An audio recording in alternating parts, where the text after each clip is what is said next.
Remarkably, we're approaching the 2nd anniversary of Ben's Watch Club. Indeed, at the time of recording this, we're also nearing the 100th upload. Therefore, I figured we'd celebrate by taking a look back at some of the highlights, in case you're new around here. Today I'll be running through my picks for the top 10 best watches that I've reviewed on this YouTube channel so far. Then next week we'll go over the 10 worst watches that I've ripped apart over the years. I'm not going to put these in any particular order given that some of them are so stylistically different, though all will be linked in the video description if you want to check them out. We're limiting it to just 2 watches from each brand too, otherwise this could quickly turn into a top 10 Casio list. Now let's begin with one you might have forgotten. 12 months ago, I was contacted by a brand that I'd seen poking about online. That brand was Boulder, and the watch they wanted to send me was their Venture automatic field watch. When I first read their email, I didn't expect much, but boy, I was wrong. Straight after unboxing, I realised I was in for a treat. Not only was it incredibly light and comfortable, thanks to the titanium construction, but the case was finished to a great standard too, with a blasted matte surface that was precisely cut and a great match for the field watch aesthetic. The Venture delivered in the functionality department too, with the grippiest screw-down crown I've come across to date, and a reliable 200 meters of water resistance to keep you covered when at the beach or pool. I tested 2 colours and both were very legible, especially at night thanks to the strong luminescence. Not only was the dial quite handsome, but the watch also packs in other features that I was hoping for. One being the scratch-proof sapphire crystal, and the other being a solid automatic movement.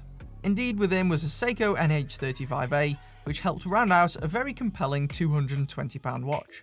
Even the packaging was excellent, the included travel pouch being a functional alternative to the throwaway boxes that house most wristwatches these days.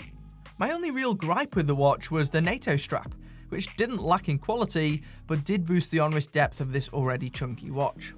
Nevertheless, if you whack one of these on a 2-piece instead, I'd be surprised if you were disappointed with the Boulder.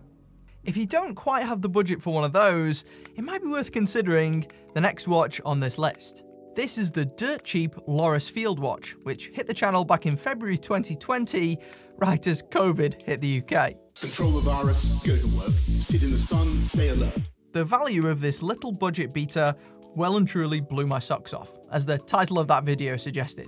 For under £40, this one came in with specifications that demolished the competition, with mineral crystal, a full titanium case, and a generous 100 meters of water resistance. This was a traditionally small field watch sitting at just 36mm across and 8mm in thickness, and instantly it sat on the wrist like a dream. The watch looked much better in person than in the stock images too, and on reflection, I wasn't complimentary enough about its appearance. In hindsight, this Loris easily gobbles up a huge variety of straps and looks cool with virtually any colour you can think of.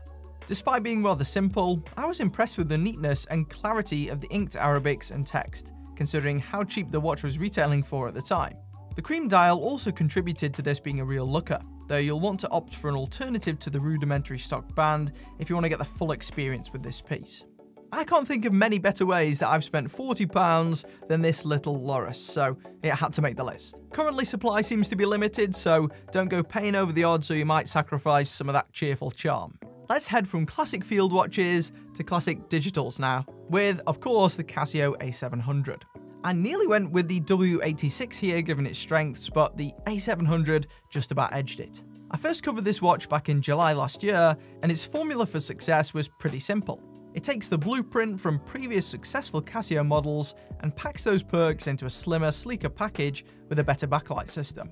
It also potentially has a better crystal, though I haven't been able to test it because I don't want to scratch the watch that I wear all the time. At the time of the review, this was the thinnest watch I'd ever come across at a mere 6mm, making it sit incredibly flush to the arm. The grey-silver colour palette looked surprisingly dressy, making this a genuine candidate for a versatile, multi-purpose piece. While the watch was more expensive than some of the other cheap digitals, it did come with a much better default bracelet and a neater cut case. Later, I also looked at the alternative version of this watch with a darker colourway and a stylish, albeit inferior, folded link bracelet. To date, the A700 is still my favourite digital watch in either of its forms, though I wish they would upgrade the water resistance in a future revision. The second and final Casio that makes this top 10 is the titanium Casio lineage watch that I reviewed much more recently. An honourable mention goes to the EFV 110D, which I've also been enjoying, but I found that this more expensive radio-controlled model has essentially taken its place in my small collection. While the dated tin and basic case finishing were an initial concern, fortunately the M100 TSE more than made up for it in other areas. I was a sucker for the dial, with its grey sunburst exuding iridescent hues in the sunlight, something that I struggled to accurately convey on video. In person, this one looks pretty special for a Casio. In addition, I like the raw functionality of the watch, despite me rarely using any of the features whilst in lockdown. The way the hands sync themselves is near magical, and the ability to charge this via sunlight was a nice touch too. The lightweight construction has made this one of my go-to watches since, though I may swap out the bracelet at some point for a two-piece strap, as the existing one isn't the best. Perhaps you're looking for a mechanical option to throw on instead. Well, the watch that surprised me the most on this list is probably the Depth Charge Diver from UK retailer Watch Shop. This watch was featured in the Dive Watch Roundup I did in February, and it may need a dedicated review at some point, as this one punched well above its price tag. For just over £100, you got sapphire crystal, a Seiko NH35 movement, and full stainless steel construction, alongside a very decent bracelet and a full 200 meters of water resistance. It not only looked good on paper, but in person too. This one offered up a differentiation from the traditional Submariner design, with an array of diverse markers and a chunky arrow hand that gave this depth charge a rather unique look. I'm not normally one to opt for brighter colours, but the green variant was a real looker without being garish. The case finishing was pretty good, the bezel action was decent, and the luminescence was excellent, making it an easy fit for this list. It's a shame about the sizing on this model, as it was a little big for me. If they released a 38mm version, I'd have snapped it up in a heartbeat. But for many of you watching, this could still be just the ticket. My only real criticism was the flawed clasp mechanism, but aside from that, it was a great find. Alternatively, should you want something more dressy, a Seiko 5 may be in order. I've reviewed many over the lifespan of this channel, though the one that always sticks in my mind is the underappreciated SNK 361. I first came across this one late last year when planning my video about the best looking Seiko 5 watches. I'd seen some user-generated photos that looked much better than the terrible stock images, so I decided to take a risk and see whether this one would make the cut. Sure enough, it arrived, and within seconds, I could tell I'd made the right call. The dial looked much better than expected, with an array of interesting microscopic 5s covering the surface.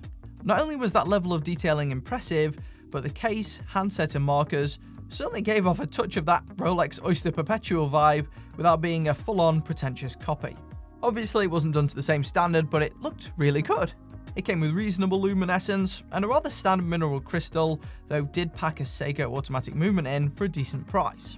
Even though the bracelet sucked too, I doubt you'll find many classier offerings at the same price as this SNK 361, which is currently retailing for under $100 on Joma Shop at the time of recording. That's important too, given that many of these budget Seiko models are shooting up in price at the moment. The newer Seiko 5s that we've had coming in are significantly more expensive, making this one my pick of the bunch. While on the topic of under the radar, there's one that soars above its competition. Aviator is about the only brand that's received positive reviews for heavily themed, affordable watches on this channel. There are some tragic options out there, and you'll see some of them on the worst watches list, but the Flyboy Engineer wasn't one of them. To me, this piece further improved on the Spitfire Type 300 that appeared on the channel a few months prior. This Flyboy had a more understated look, with some minor references to aircraft that seamlessly blended in with the Flieger design. Outside of the theming, I think this was just a generally attractive watch, with a matte textured dial and a blue-black gradient that contrasted nicely with the bold white numbers and logo. Despite being too large for me, I was impressed with the level of construction and finishing, with the solid link bracelet being a particular highlight. Within was the ever-popular Seiko NH35 automatic movement, a workhorse that served its purpose well enough. As someone typically not fond of this pilot watch style, the Flyboy and its theming gave me some fun for sure. Back then they gave me some sort of discount code which I think is still valid. I'll lob it in the description so you can try it. Either way, less than £200 for this watch is great value if it's to your taste. Next comes one of the oldest watches found on this channel, followed by one of the newest. Indeed, I'm cheating here and squeezing two into the same slot as they very much fit that same mold. It just depends on your wrist size. Way back in September 2019, I reviewed the famous Orient Bambino, a watch that is well known for offering some serious value. The version 3 that I reviewed had a minimalist, contemporary look, but maintained the heavily domed crystal and strong sunburst effect that made this watch so recognisable. Undoubtedly, the watch looked more expensive than the price tag, with a slim, well-finished case hiding an in-house automatic movement. While that watch was nice, it was a touch large for a dress option at 40.5mm. Therefore, I thought it wise to seek out an alternative that had a chance of fitting my wrist. This led to the discovery of the Orient FAG a month ago. While the codename may be a bit strange, the watch itself was a real banger. At 38.5mm, it was sized very nicely and came in at a much lower cost than the elusive 36mm Bambino, which was being sold at ridiculously marked up prices. While it lacked some character compared to its forebearer, this open heart model still had an amazing blue dial and boasted upgrades to the crystal and water resistance. It also came with standard 20mm lugs, making it easier to switch the straps for once, and the F6T22 movement was visible through both sides of the watch. Either piece could serve you well as that budget dressy option. It really depends on your wrist size and visual preferences. While the May & Hudson from a few weeks ago almost snuck its way onto this top 10, it was narrowly beaten out by a very weird watch that I covered in mid-2020. The unusual Vostok Komandirskie 030787, which I dubbed the 50 Fathoms, did lack some of the fit and finish of other watches on this list. Nevertheless, if there was ever a watch I would trust in a nuclear scenario, this would be it. This budget Russian beast felt bomb-proof in the hands and had an indescribable charm to it that I'm yet to see with other brands. Despite some of the compromises, such as the stiff bracelet and the awkward bezel action, I felt like I had still gotten a lot for the £95 I paid for it. It looked good too, with an unusual take on the Blancpain 50 Fathoms design that wouldn't have looked amiss on a watch at double its price tag. And while we're on the topic of watches that punch way above their weight, there's only one budget brand that I can think of that easily competes with watches that retail for 7 and 8 figures. I was first introduced to the revolutionary brand Spaghetti Scametti in March 2021 by my good friend and their founder, Charles Ponzi.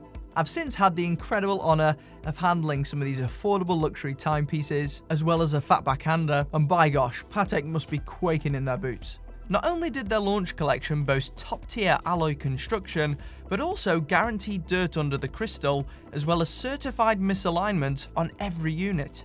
My favourite part was the heart-fluttering Spaghetti Scametti logo, which looked as if it had been carefully and painstakingly stamped there by a 2-year-old child. The box arrived caked in blood.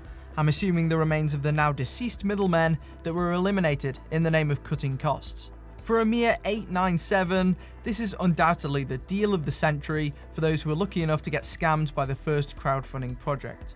On the phone, he briefly mentioned something about scamming the rest of our viewers when we hit 100k subs, but we were unfortunately cut short by the sound of his new plaything landing.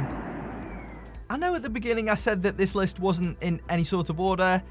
I lied. Yeah, this is the best brand in Ben's Watch Club history, and it's not even close. Subscribe now if you're ready to get ripped off, and I'll see you in the next one.